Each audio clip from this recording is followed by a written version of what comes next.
अच्छा, ऐसा धोखा हमारे साथ किया, भोगोगे तुम।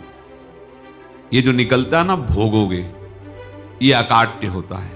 क्योंकि किसी का भी हृदय, मान लो किसी भी जीव जंतु को आप कष्ट दें और उसका हृदय आह भर जाए, तो वो आह वज्र की लेख तुम्हें भोगना पड़ेगा। वो आह किसी की ना लेना जिंदगी। कोई ऐसा काय, कोई आह भर करके कह दिया तुम समर्थ हो, हम तो कुछ कर नहीं सकते, और अंदर से दुखी, फिर तुम्हारी सामर्थ्य काम नहीं करेगी, मिट्टी में मिला देगी। ऐसा नहीं कि आप जो कर रहे हैं कोई देख नहीं रहा, कोई हिसाब किताब नहीं, जो कर रहे हैं अवश्य में भोक्तव्यम। बहुत सावधान।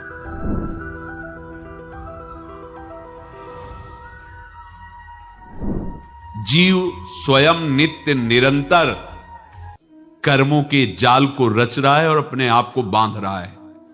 आपको मुक्त होना है, बंधना नहीं है।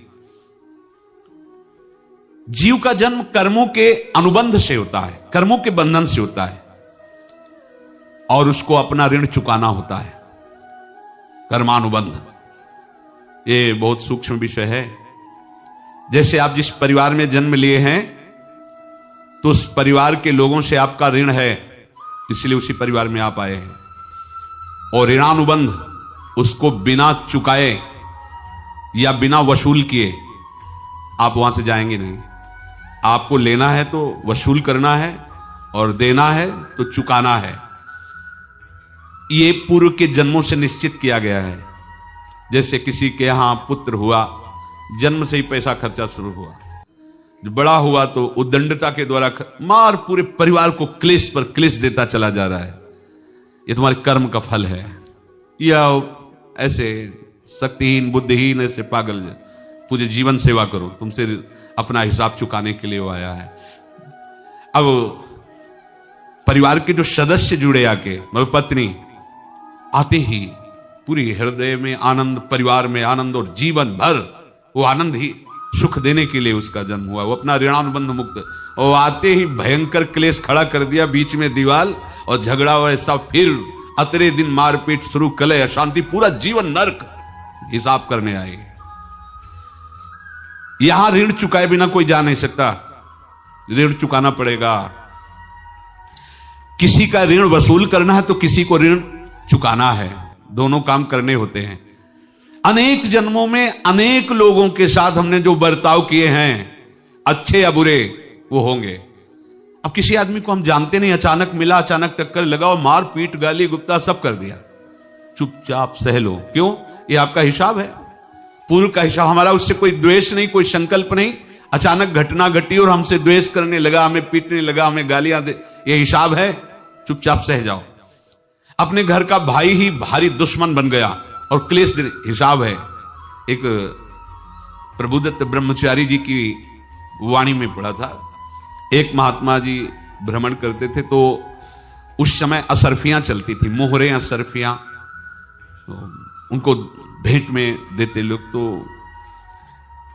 या तो ठाकुर सेवा में लगे तत्काल, या संत सेवा में तत्काल लगे, उसका संग्रह करके डोलना ये ठीक नहीं है बैरागी के लिए, सिद्धांत में ये ठीक नहीं है।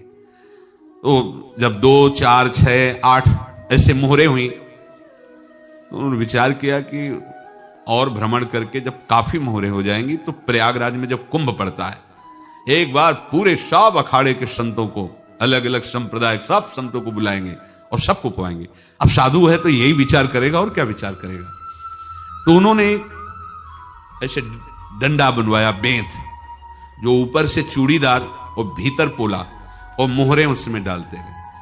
और भ्रमण, जहां जहां श्रद्धालु भगत सबके यहां जाना और इच्छा रखना कि एक मोहर तो दे ही दे दक्षिणा में। कामना कोई भी हो वो बांधती ही है, ध्यान रखना। इसीलिए प्रभु जो चाहे वो करे, अपनी चाह नहीं रखनी चाहिए, अपनी चाह प्रभु की चाह में मिला देनी चाहिए। धीरे धीरे वो छड़ी भर गई, भ्रमण करने वाले महात्मा चूड़ी लगाई, इंतजार करते रहे। जब प्रयाग का कुंभ पड़ा तो चले। तो रास्ते में एक गांव में पूछा जाता है, जैसे कहीं रुको कि कोई श्रद्धालु ऐसा है जो संत सेवी है। तो कुछ लोगों ने बताया, हाँ एक परिवार है बहुत संत सेवी है, और आपको मिलाते हैं उनसे। आइए महाराज, घर में रुका, खूब अच्छा हलवा पूड़ी पवाया, और जो घर के मालिक थे चरण दबाए। चरण दबाते दबाते उनकी दृष्टि पड़ी उस डंडे पे, इतना मोटा और ऊपर से कुछ चूड़ी सी भी नजर आ रही, इस डंडे में तो कोई रहस्य है ही है।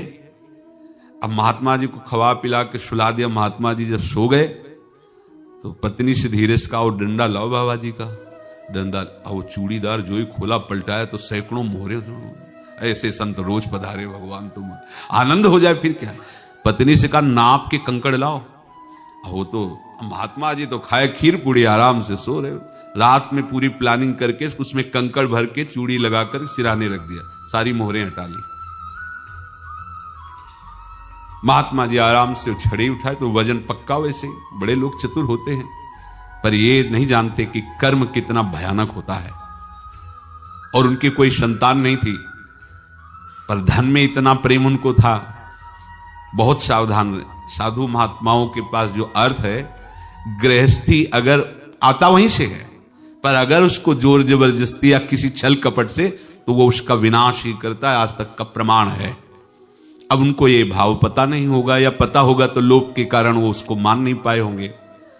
महात्मा जी गए प्रयाग में, किसी अखाड़े पर रुके और वहां प्रार्थना की कि कल जो है संपूर्ण अखाड़ों का निमंत्रण किया जाए और सब संतों को भोग पवाया जाए, उनको दक्षिणा भी दी जाए।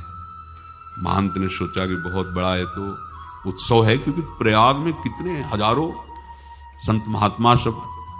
उनका महाराज बोरों इसमें चीनी और टीनों घी लगेगा, सब व्यवस्था। बोले आप मंगाइए, एक एक हिसाब हम करेंगे, हमारे पास सब व्यवस्था है। बोले कुछ तो पहले दे दो, इकट्ठे देंगे हम। उनको था कि अगर हम छड़ी खुला और दो चार मोहरे दी, किसी को पता लग गया तो गड़बड़ हो सकती। बोले हम भंडारे के समय आखिरी में सब कुछ आपको दे देंगे। ठीक है। वो अपने पास से पैसे लगाकर खूब जितना सामग्री सब लाए, लाखों की, और सब संतों को निमंत्रण कर दिया। संत जन निमंत्रित हो गए, भंडारा बन रहा है। तब वहां के महंत है, उनका देखो भंडारा भी बन रहा है, संतों को निमंत्रण। अब आप अर्थ की व्यवस्था कीजिए, क्योंकि इतनी बड़ी हमारी सामर्थ्य नहीं थी जितना हमने किसी तरह हमने व्यवस्था की। अब मुझे अर्थ चाहिए, तभी आगे की व्यवस्था बढ़ेगी। संतों को दक्षिणा देंगे और जिनसे अर्थ लिया उनको दे। देखो रसोई बन गई है सब। दुर्गा छत में विश्वास नहीं तो ये अभी चूड़ी खोली। उनको तो था ना कि मोहरे हैं, कंकड़। तो अब जैसे कितना उनको सदमा लगा होगा, हजारों संतों का निमंत्रण, रसोई बन, मतलब संत हो के छल कपट। तो उनका महाराज आपने तो हमारा नाश कर दिया, जो महंत थे। अब बताओ, रसोई बन गई, संत निमंत्रित हो गए, आप ये कंकड़ दिखा रहे हैं हमको। आपने तो हमें बर्बाद कर दिया, हमारी इतनी सामर्थ्य नहीं थी, आप पहले बता देते। संत होकर ऐसा छल कपट। अब वो बोले तो क्या बोले, क्योंकि उनको पता था कि मोहरे हैं इसमें। अंदर से उनका चिंतन गया उसी सेठ के पास, अच्छा ऐसा धोखा हमारे साथ किया, भोगोगे तुम। ये जो निकलता है ना भोगोगे, ये अकाट्य होता है।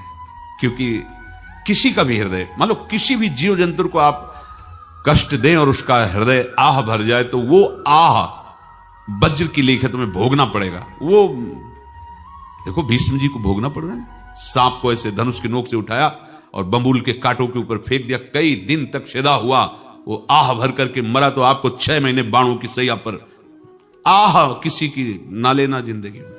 कोई ऐसा कोई आह भर करके कह दिया तुम समर्थ हो, हम तो कुछ कर नहीं सकते, और अंदर से दुखी, फिर तुम्हारी सामर्थ्य काम नहीं करेगी, मिट्टी में मिला देगी।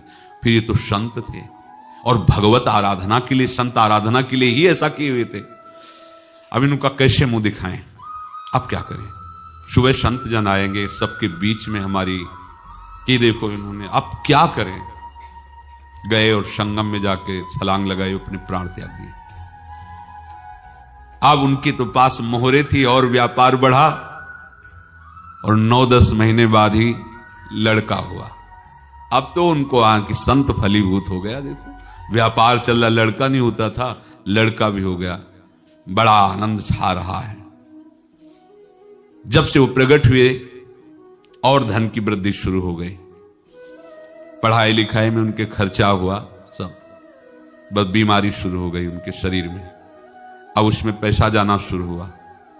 इतने आसक्त वो दोनों हो गए कि कुछ भी हो, व्यापार ठप, संपत्ति बेचना शुरू। तो उन्होंने कहा कि बेटा मैं क्या कर सकता हूं तुम्हारे लिए? बोले हमारी अंतिम इच्छा है प्रयाग चलो, और जितने प्रयाग में संत महात्मा सबको एक बार भंडारा करवाओ, हमारी इच्छा अंतिम है। क्योंकि अंतिम यही इच्छा थी। तो बोले अब ज्यादा संपत्ति तो नहीं रह गई। तो बोले घर बेच दो, मेरे लिए ही तो है, बेच दो। मुझे लगता है मैं बचूंगा नहीं, पर मेरी अंतिम इच्छा पूर्ण कर दो। घर बेच दिया, जेवर बेच दी। वहां गए, जब संत सेवा की तो बोले मुझे संगम तक ले चलो।